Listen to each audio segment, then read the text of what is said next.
Hey, peace world.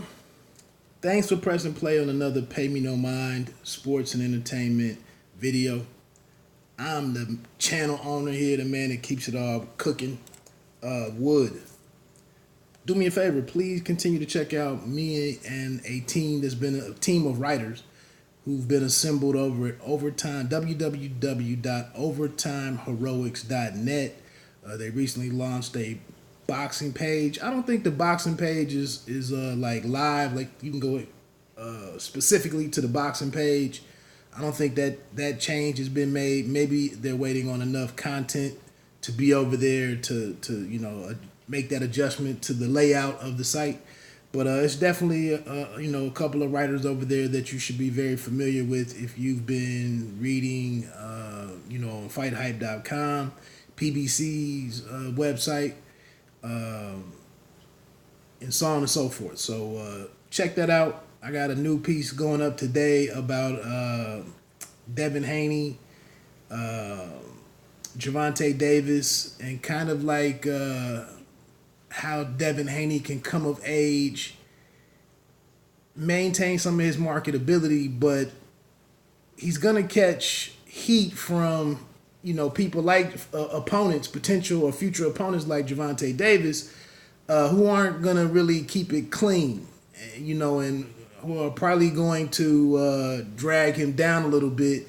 And as my family used to say, like, you don't even sound old enough using curse words. Like Haney really is young enough and sounds young enough in the interviews that I've heard where I really can't even really imagine or hear him. I can't really hear him responding to them as firmly as he may need to. And how does the public, react to that?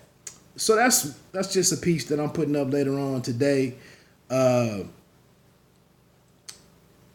So let's get into a few topics, man. It's kind of my "this is boxing" rant. Just kind of find myself disenchanted with this, with the way the sport goes, or at times. One thing that's interesting is obviously, man, this is a fight week for Deontay Wilder and Luis Ortiz. Fox Sports PBC pay-per-view, I think, is what it is. It's on this Saturday. They're in Vegas, I believe. I'm gonna be honest. I know people can't really respect your one's individual thought on things, and we got to draw a line over the slightest disagreement because I might interpret some things differently. But this is not really a fight that I'm really all that interested in, especially not for to have to pay for it. But it's my wife's birthday Saturday, so I'm going to go do some stuff with my wife, happily, be away from the TV doing something with my wife. So I'm gonna just leave it at that. It sounds like there's plenty of support out there for the fight. That's a great thing.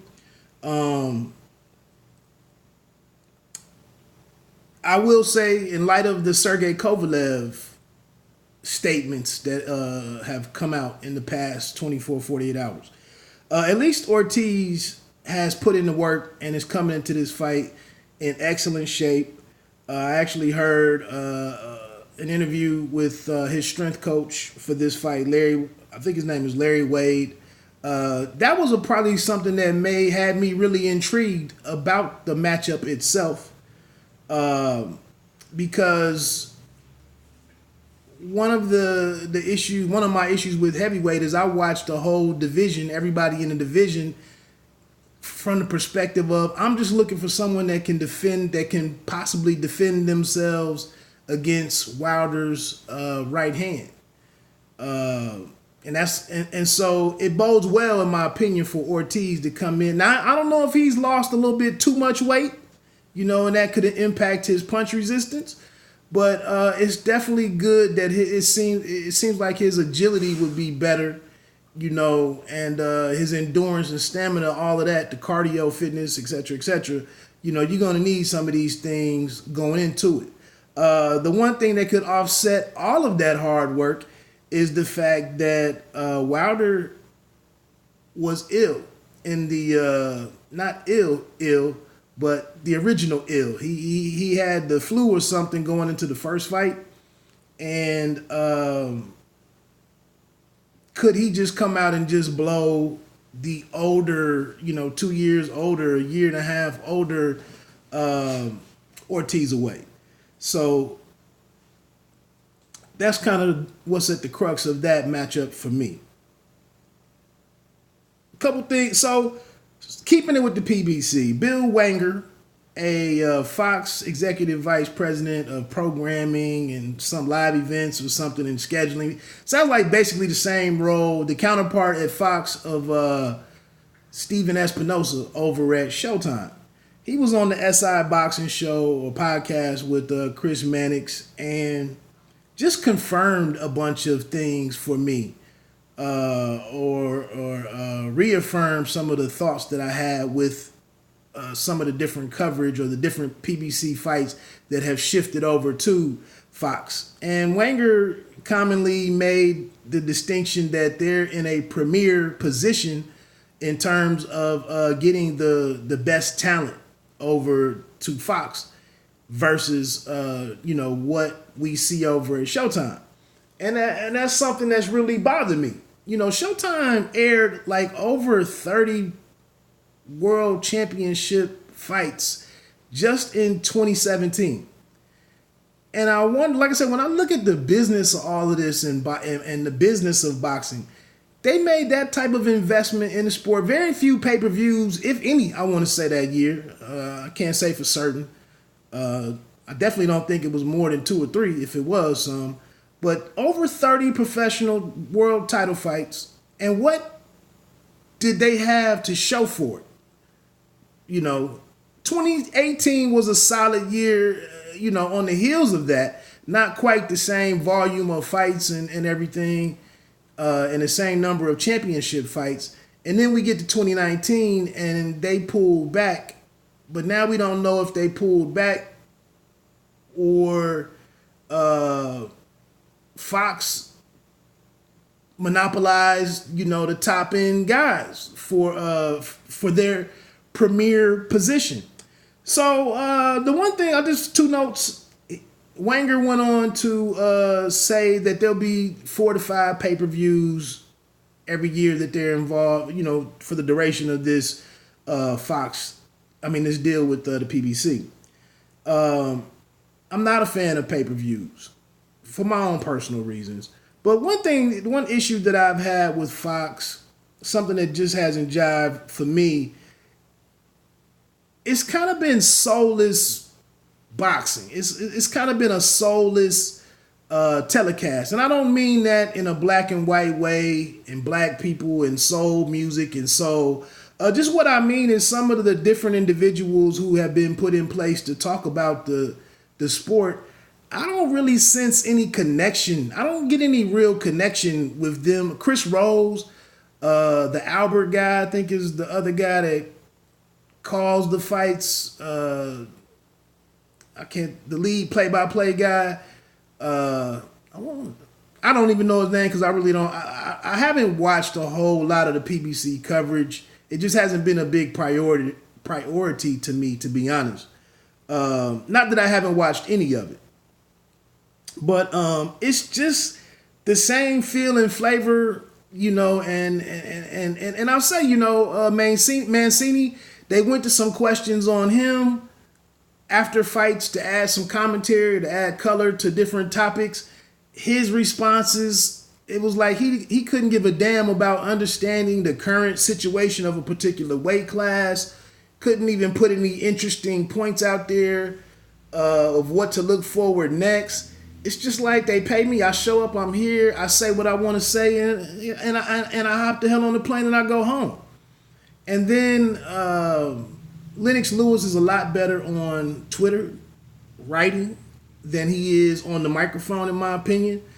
And then Joel Goosen, or he's way too serious at times for me. I don't know, man. I just haven't been taken aback with the presentation. And that's going to go into a couple more points that I got here. I only got a couple more. Another thing, interesting thing that may have me looking at once again at the business of boxing, and to be concerned about it. Disney Plus, or just made me question like, why get involved with this racket? But Disney Plus launched maybe a week ago or less than a week ago, and reportedly there were like 10 million subscribers. And these are all, fans, lifelong fans of Disney, Marvel, all the different, all the animated movies, all the different franchises, iconic stuff that they have over there. And it's people that like that stuff, Star Wars. It's people that like that stuff, and they wanted to go and support it and have access to it. And basically they were dying to give Disney Plus their money. Now there's some bundle out there where you can get ESPN Plus in it or whatever, and it's $12.99 or $13.99 or whatever it is. But I just thought that's awesome. Like, people that want a particular product or service or good or whatever, go and pay the source for that good service or product or whatever form of that entertainment. That's awesome. Conversely, over here in the boxing world, DAZN launched, and it was met with scrutiny, skepticism, disdain, and constantly, you got to show me something. For $9 a month, for $9.99 a month, you got to show me something. You got to show me something. And I'm just like, they tried to give you with the timing that happened. Not saying that it was planned, but as HBO exited, the fights pulled back at Showtime. And it was like, here's a new source for you to watch boxing. Take the $15.99 that you were paying for, or $14.99 that you were paying for HBO. You got that in your pocket. Here's somebody new with some boxing, and you can check out some boxing over here. But it wasn't, they got to do this. They got to do that. They got to have this. And I guess for me, I'm sitting here like, I'll repeat this again. All I really wanted was something that was more compelling than ESPN's Friday night fights, for starters. And then we could go from there. But like I said, it just made me sit back and look at how we fought, the expectations that are placed on boxing. This was for $10. You know, you gotta do above and beyond for my $10. Whereas, again, conversely, had 500,000 people signed up, or 1 million subscribers out there for boxing, which there's not that many. There's really not that many diehard boxing fans. But you could see what the annual budget could be to really put on a nice calendar of fights. And then as DAZN tried to change up things, adjusting the subscription amount, trying to balance this, like, okay, so you're not giving us your money despite what we're doing. Well, we need this. We might need this to break even or to make it work or not bleed money as badly, but still try to bring in new people. Everything that they've tried to do it's just been met with cynicism and mockery and whatnot. So it's like, the hell with all of it, in some ways. It just speaks volume to me for the fact that the belief that I hold, like, nobody really wants to pay for boxing. And so I'm just like tripping off. And I understand that some people had an issue with Eddie Hearn, and Eddie Hearn's not the best person in the world to be out in the front, leading the way for DAZN. I get all of that. But I just don't understand how the people that are bringing you Fox, and especially now who we know who Mr. Bill Wanger is, how is he any better? And that was another thing about Soulless. Like listening to him talk about future matchups and continuing to put, like, okay, I understand that you might want to put 4 to 5 pay-per-view fights on, but are they really pay-per-view caliber fights? Like, do you even make that distinction, or it's just like, F it, you know, we got this premier position, we do what we want. We got so and so, we do what we want. We do what we want to do. I don't. At least when I hear some things from Eddie Hearn, when I hear some things from Stephen Espinosa, I hear a concern for the quality of boxing in some points. Now I know you're like, where's that B sample of Dillian White? That's a UK thing, in my opinion. That's how that's set up over there to allow that to happen. But definitely, you know, Stephen. Did I say Stephen A or Stephen Espinosa? I meant Stephen Espinosa. But at least I get a connection and an understanding. Espinosa seems to be a fan of the sport. He seemed to really enjoy 2017 when they put on that schedule. Wanger sat there, sounded on that podcast like this is all transactional. Okay. Moving along. AK and Barack. The AK and Barack show is a new daily boxing show, 12 to 3 p.m. Eastern time, over on Sirius XM's Fight Nation. The guys, Ak Reyes and Barack Best, the Sweet Scientists on the DAZN app, they have their coverage over there. Anyway, the show is a partnership between DAZN and Fight Nation. It's kind of interesting that they could come out of nowhere and get a 3-hour block to talk about boxing. But I think this was needed. Whether or not you like it or not, or you like Ak and Barack themselves, whatever. I'm just glad that somebody, I mentioned and tweeted last week that some of the coverage of Jerry Cooney and Randy Gordon is great, that they service the fans that like them and have no questions about how they present information and cover the sport on Monday and Friday night. Obviously they get the best guests in a timely manner, and they do what they do. But I needed something different. And so I'm checking out the show over the first week. I believe it launched last Monday. Clarissa Shields called in, Devin Haney called in. That's part of the article that I'm putting out later today. Tevin Farmer called in. Ellerby was supposed to call in last Friday, but it didn't happen. So it is what it is, man. They do talk up a lot about DAZN. And I think sometimes they teeter on to defending some of the moves and the decisions of DAZN. Eddie Hearn also called into the show, I believe, the first day or so. Now, if you think that's a conflict of interest, I might not argue you that. But like I said, they have had a wide range of guests on the show that aren't necessarily DAZN people. I can imagine that people will gradually run into having an issue with their culture, because it's boxing, culture, and lifestyle is kind of the tagline of the show. And I just can imagine, it's two New York guys. It's some humor that they go on. It's it's plenty of talk about the gram, because that's where they've kind of thrived. But you got to take some good and the bad, and I think at the end of the day, it's a plus. And it's early, and we'll have to see how they.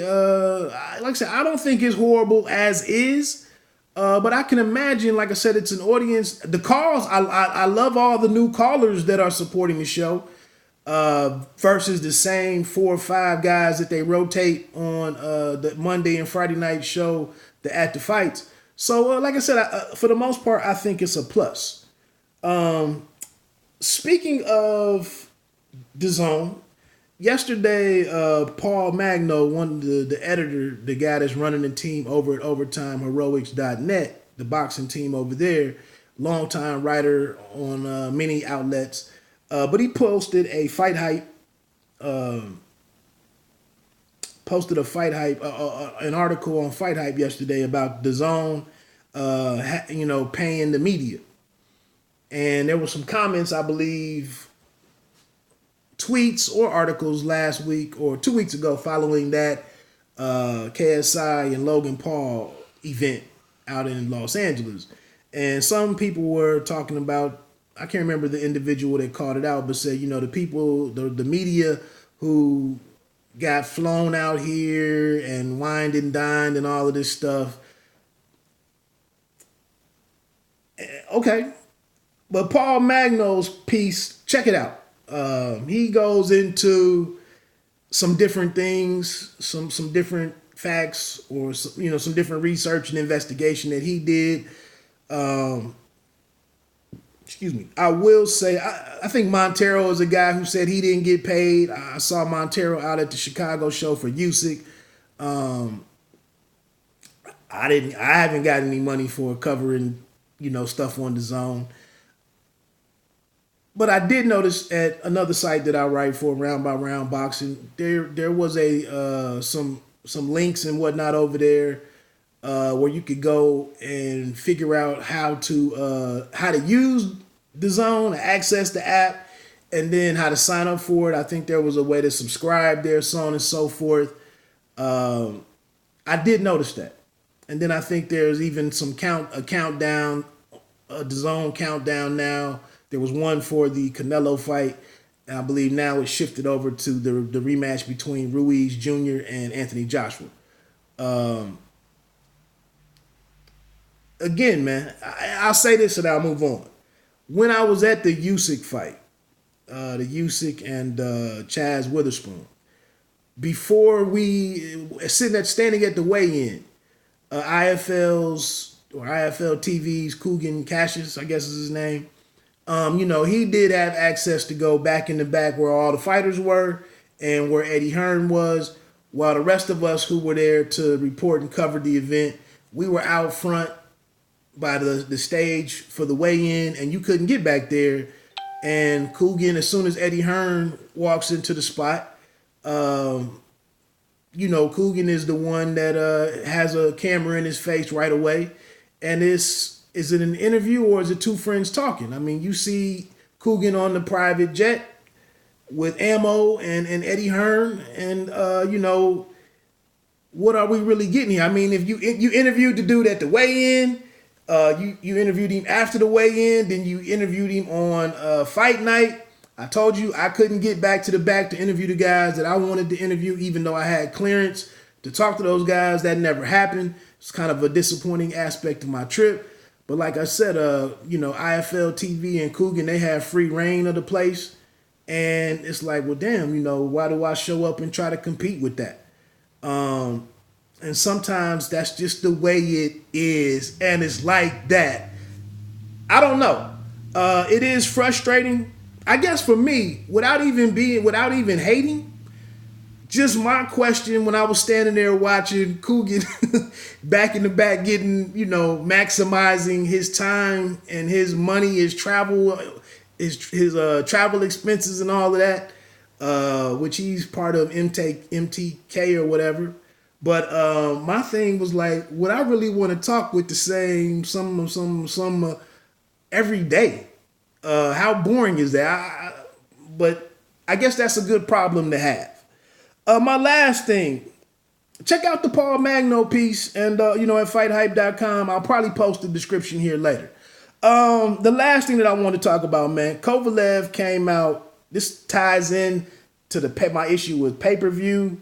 Part of the upside of DAZN, and then looking at this Ortiz situation Saturday with his age. But Kovalev comes out and calls people ignoramuses for betting on him. How in the hell? It was impossible for him to compete a couple of weekends ago against Saul Canelo Alvarez. And this is what I'm talking about, man. I mentioned that several times in my lead up to the fight. How the hell can we ignore it? How can you tell me about PEDs and punches to the head, CTE, weight cutting, and all of this stuff, and fighter safety, and Max Kellerman saying that Volchik quit and how infuriated you were because of that? But then here we have a 36, 37-year-old fighter in Sergey Kovalev just come off of a, within seconds of being knocked into retirement. And then 10 weeks later, he fights some people's pound for pound best fighter in the world.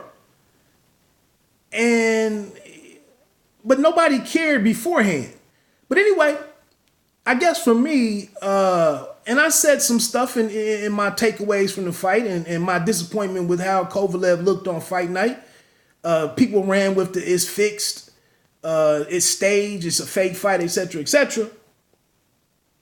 But what if this fight would have cost us $75?